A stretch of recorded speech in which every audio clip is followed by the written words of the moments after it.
Welcome to TradeTheNBA.com. This is John's Report is for the 17th, so just a couple of days away from the inauguration now. And market, still not entirely sure what's going to happen at the beginning of things. There's just a lot of concerns, and I think that the realization is that the dump of all of the data that's been cajoled or worked on so hard for the last years is going to have to get resolved. And when it does, I think the reflection of it will probably be a little bit shocking, and the market will react to that accordingly. But needless to say, everyone knows that inflation is going to still be the number one factor. You see some backpedaling from Trump nominees, even talking about the economy and whether or not tariffs will be, broad-based, which I always told you they wouldn't be. It would be a targeted situation, and this whole blanket idea that people were throwing out was just fodder for, moving things around and getting people positioned incorrectly accordingly. So we're back over the 50%, but again, you got a problem.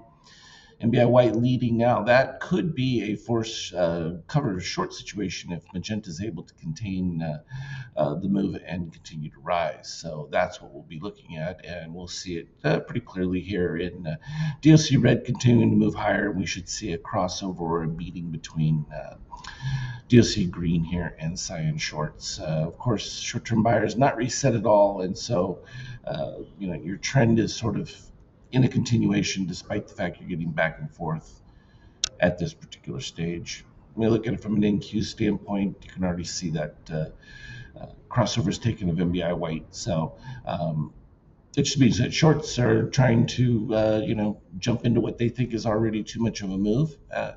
Is it early? It's tough that you're right at the 50%, so it's kind of a make or break situation, particularly watching the shakeout. Any dip lower at a shakeout reading, and you know that you're headed back toward the 0%. And that's just a given. It's not even debatable. When we turn to treasuries here, we can see that the yield, dipping a bit as far as the return goes. But, at the end of the day, this is going to be the battle that Trump faces.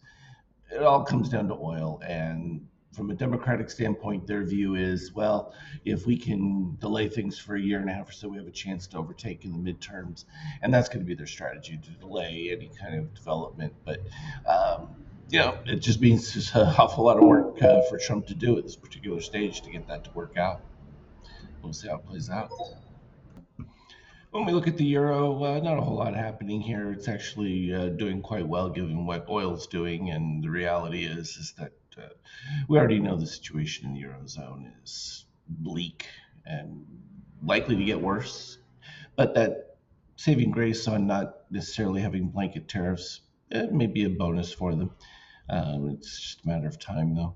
From a gold standpoint, you can see here slight easing, but at this particular stage, pre-market, but the inflation numbers are not looking good, and that rise is just the beginning of it. And you're going to see that reflected in Bitcoin right here. Same thing going to be happening in ETH, and these are all going to head to their new highs, at least until there's some amount of time that elapses where new policy gives us a directive as to how things are going to be contained and what the control factor is. You can see from a 50K standpoint, it's just a little slight easing. This happens to be one of the little test programs I'm doing based on the Morganacci lines with the readings. So in general, you can see NBI White leading through most of this is causing just a bit of softness, nothing catastrophic at this particular stage. I think everyone's developing that, okay, we're going to have to wait and see. But it doesn't change the fact that the volatility is still pretty decent. You've got the intraday call buyers, puts, fighting it out in between, trying to just find a range. But the reality is they're just looking for action, as I like to call it, just that move back and forth. You can see here in the European session that we're getting a nice bounce from things. So all in all, pretty decent stuff. As always, though, anything relevant, I'll put it on the Skype chat. Have a great weekend.